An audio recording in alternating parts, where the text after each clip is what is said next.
Merci de passer votre samedi soir avec nous sur Europe 1. Juste avant, c'était les informations de Maël Laurent qu'on retrouvera à 20h pour son plus grand journal. Jules Torres, Sarah Salman, Gabriel Attal veut tourner la page de Renaissance. Alors là, je sens que vous allez être prolixe. Vous allez avoir beaucoup de choses à me dire. Le secrétaire général du parti qui envisage un changement de nom pour le parti. Faut dire qu'un sondage en interne révèle qu'à peine un tiers des électeurs connaît le nom de Renaissance. Très très gros déficit de notoriété pour la France Insoumise et le Rassemblement National. Là par contre c'est beaucoup plus fort, deux partis qui sont identifiés par plus de 70% des électeurs. Comment arrive-t-on à un tel déficit de notoriété? Jules Torres. C'est très intéressant parce que le débat qui a animé la séquence politique la semaine dernière, c'était sur oui ou non le macronisme va-t-il survivre à la disparition d'Emmanuel Macron. Et alors on a tous les macronistes, c'est Bruno Retailleau qui a posé cette question-là dans une interview à Valeurs Actuelles. Il dit le macronisme se terminera avec Emmanuel Macron. Les macronismes, Gabriel Attal le premier, tous les ministres macronistes qui sont là depuis 2017 sont montés au créneau. On dit mais c'est un scandale, le macronisme est une idée quasi révolutionnaire, c'est beaucoup plus grand que ça, c'est quelque chose qui pèse, les Français ont voté pour le macronisme, on se rend bien compte que non, les Français ont été séduits par Emmanuel Macron en 2017, ils ont fait un choix par défaut en 2022 en refusant que ce soit Marine Le Pen qui accède aux portes de l'Élysée, mais en réalité le macronisme n'a jamais existé et j'allais dire le parti n'a jamais existé, il s'est appelé En Marche, La République En Marche, Renaissance, donc en 8 ans on va quand même avoir un quatrième nom. Un rebranding comme on dit. Imaginez si on changeait le nom de la station d'Europe 1 toutes les 2 semaines. Je veux dire, ça fonctionnerait pas et les gens s'y retrouveraient pas.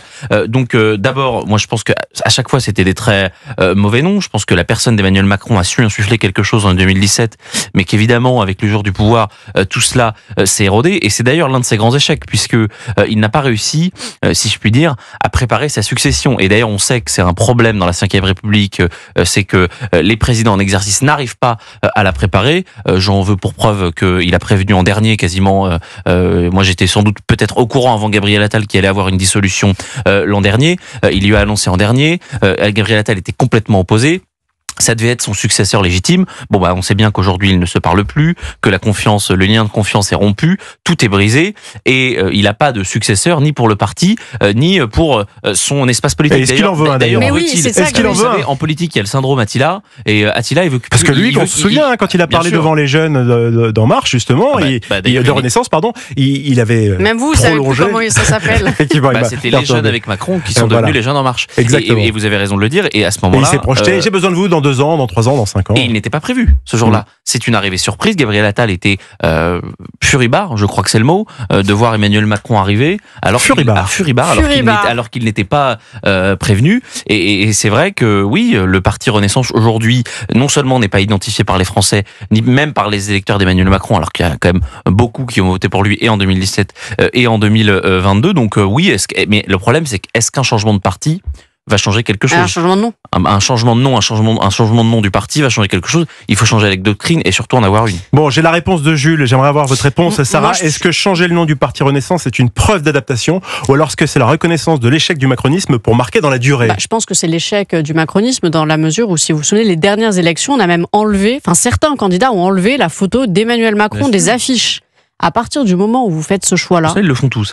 Ils le font tous, mais ça en dit long. Si vous prenez le Rassemblement National, il y en a beaucoup qui mettent Marine Le Pen. Ouais. Si vous prenez la France Insoumise, là, je sais pas ce qu'ils... ils ont tous, en tout cas, un logo commun. Ça dépend des quartiers. Ça dépend des quartiers, mais là, ils sont même plus identifiés. Et Emmanuel Macron est tellement rejeté, sa parole est tellement démonétisée que je suis même pas sûre que ce soit souhaitable.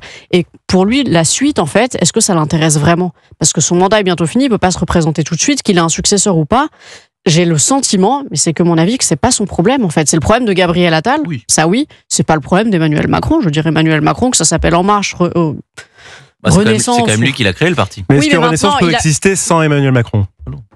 Je pense que le parti va mourir après, dans 2 ans, en fait. Ils vont devoir recréer autre chose. On aura peut-être quelqu'un un peu surprise, mais ils s'éloignent tous de la Macronie. Vous regardez Édouard Philippe, il s'éloigne complètement de la Macronie. Gabriel Attal s'éloigne également. Il reste pas grand monde dans les marcheurs de la première heure. Il y a peut-être Agnès Pannier-Runacher, voilà. Mais il y en a... Comment ? Et encore, oui, mais bon, si elle est quand même là depuis le début, elle est fidèle, mais il y en a pas beaucoup qui sont fidèles depuis le début. Ils prennent tous leur distance. Et pourquoi ils prennent leur distance? Parce qu'Emmanuel Macron est incompréhensible sur toutes les questions. À part sur l'Europe, il est incompréhensible. On parlait justement de Renaissance qui va changer de nom. Est-ce que le problème c'est vraiment le nom ou c'est plutôt, donc là on parle de la forme, ou le fond plutôt avec la ligne politique qui est Le peut-être nom, pas c'est un claire. problème quand vous le changez trop souvent. Jules disait si Ou on alors changeait... ça peut servir de masquer aussi quelque chose qui s'est passé avant et qu'on veut peut-être plus se souvenir. Oui, ça peut être ça. Vous savez, j'avais été avocate contre des EHPAD, notamment contre Orpea. Ils ont changé de nom pour faire oublier un peu le passé. Donc Ouais. effectivement, ça peut être une méthode. On se rajette une virginité. Oui, alors après, les gens n'oublient pas, mais quand on fait ça une fois, on voit à peu près la logique. Là, faut pas le faire trop souvent. Renaissance, ça fait pas si longtemps que ça qu'il s'appelle Renaissance. Vous avez encore beaucoup de gens qui les appellent En Marche. Donc ça veut tout dire. Peut-être, ou alors peut-être qu'ils devraient se réappeler En Marche, au moins. Bon, On comprendrait. est-ce qu'on y voit vraiment la possibilité pour Gabriel Attal de reprendre la main sur le parti avec ce changement de nom? Est-ce que ça peut être une possibilité pour lui? Oui. Ou alors c'est juste, tiens, c'est la vie habituelle d'un parti, on essaye des stratégies de communication et voilà. Oui, non, s'il le fait, c'est parce qu'il y pense fondamentalement. Il pense lui aussi qu'il faut... Il veut racheter l'entreprise en fait. Ouais, Oui, c'est il ça. veut racheter la boutique. Il veut démacroniser finalement le parti pour l'ataliser. En réalité, c'est exactement ça qu'il devait faire. Mais le problème, c'est que changer de nom de parti, c'est très bien. Changer de siège, puisqu'ils vont changer de siège, c'est très bien. Mais pour qu'un parti soit puissant, qu'il soit fort, il faut une vraie doctrine, il faut un vrai corpus, il faut une incarnation, il faut un maillage territorial, il faut tout ça. Aujourd'hui, Renaissance a même pas 10 000 adhérents. C'est extrêmement faible pour un parti qui est au pouvoir, en tout cas qui est dirigé, enfin le don créateur dirige aujourd'hui l'Élysée et la présidence de la République. Donc, est-ce qu'ils auront les capacités nécessaires? On sait par exemple qu'ils ont perdu un certain nombre de députés après la dissolution, au moins une centaine, que au municipal, L'ancrage local, il n'est pas très probable faible. qu'il fasse une Alors razzia. justement, l'ancrage local, on Mais il est parle très de faible leur ancrage local. voilà, des Le Parti élections socialiste municipales ont un qui meilleur arrivent. ancrage local. Hein. Les élections municipales qui arrivent courant 2026. Est-ce que ce changement de nom qui va arriver à l'automne, c'est trop tard peut-être pour pouvoir arriver De toute façon, le bulletin quand il va ça va devoir pas le changer choisir? grand-chose. Ça va pas changer grand-chose. Oui, ça changera rien. Gabriel Attal, il aura en revanche. Donc en fait, on achète des noms et pas un parti en fait. Non, mais c'est pas ça. Un parti, ça sert essentiellement à une campagne présidentielle. C'est-à-dire que vous avez des fonds, vous avez des militants, vous avez une base légale, un cadre juridique, et vous pouvez vous appuyer là-dessus. Il y a pas un président de la République qui a été élu sans avoir un parti et un parti fort. Même le Oui, parti sans étiquette, ça s'est pas vu encore. Oui, c'est ça. Et même Emmanuel Macron, il fonde En Marche en 2015, et en 2 ans, le mouvement a le temps de capter beaucoup d'argent. Oui, De fructifier, et bah le oui. siège de Renaissance à l'époque, c'était une vraie ruche. Je peux dire que vous allez au siège de Renaissance aujourd'hui, Il y a personne. c'est vraiment un hôpital de nuit, quoi. Donc en réalité, le sujet, c'est pas tant le parti que à quoi sert un parti, et c'est en effet une plateforme pour une campagne présidentielle. Ça, il y a des militants, on peut faire des événements, on peut faire des rencontres annuelles, voilà. Mais le problème, c'est qu'il faut une doctrine. Et moi, si vous me demandez, alors que je suis journaliste politique, de vous résumer aujourd'hui la doctrine de Renaissance, je n'y arriverai pas. Moi, Non, je vous par dis contre- le en même temps. Je vais vous poser une question. Vous l'appelleriez comment ce nouveau parti? Alors, Oh là, vous auriez une idée? Comme ça, là, faut- brûle pour point. Faut payer ça, Guillaume. L'agence de communication je vais- Jules Torres. Moi, je dirais, J'imagine ça pourrait être pas mal. Enfin, en 2 mots. Très bien. Bah Ouais. écoutez, Ah oui. avis c'est pas aux mal. intéressés. Mais c'est une manière aussi pour Gabriel Attal de se le réapproprier, puisque là, c'était Emmanuel Macron. Ce qu'il veut, effectivement, c'est que ce soit le parti de Gabriel Attal. Donc, en soi, changer de nom pour se le réapproprier, ça, je peux comprendre la logique.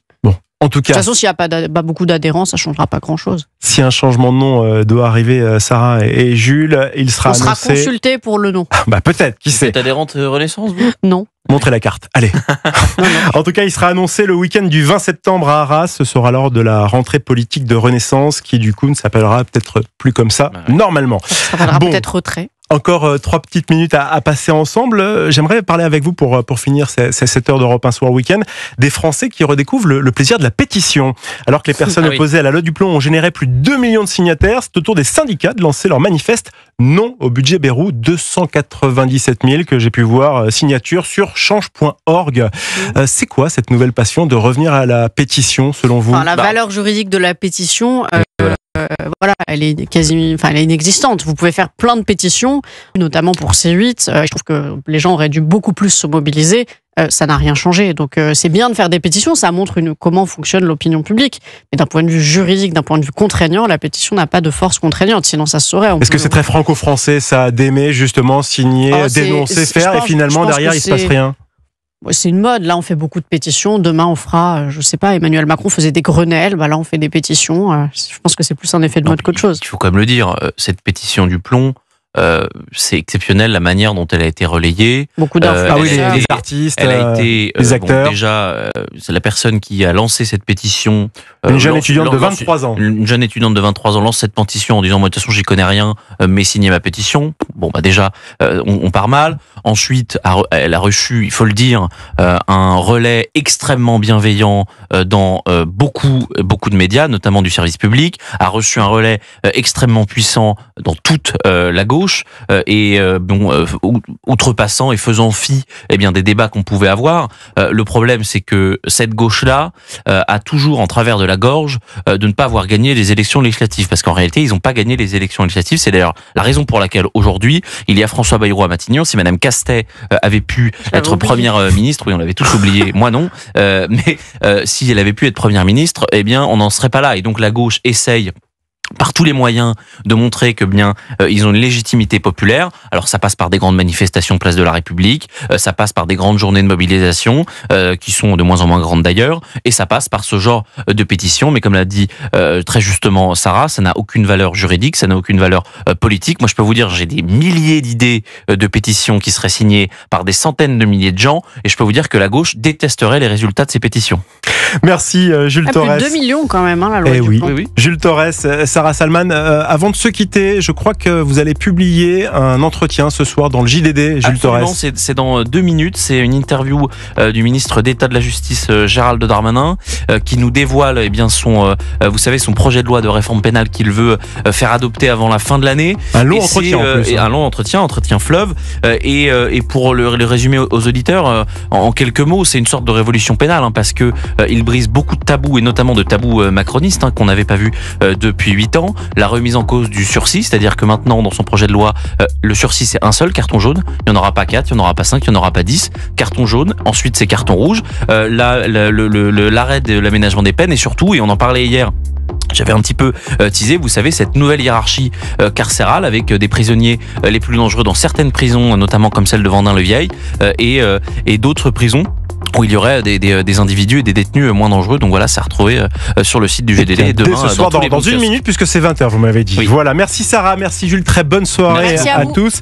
Dans un instant, le journal d'Europe 1 sur le week-end, et puis dans moins d'un quart d'heure, mon invité, le monseigneur Patrick Chauvet.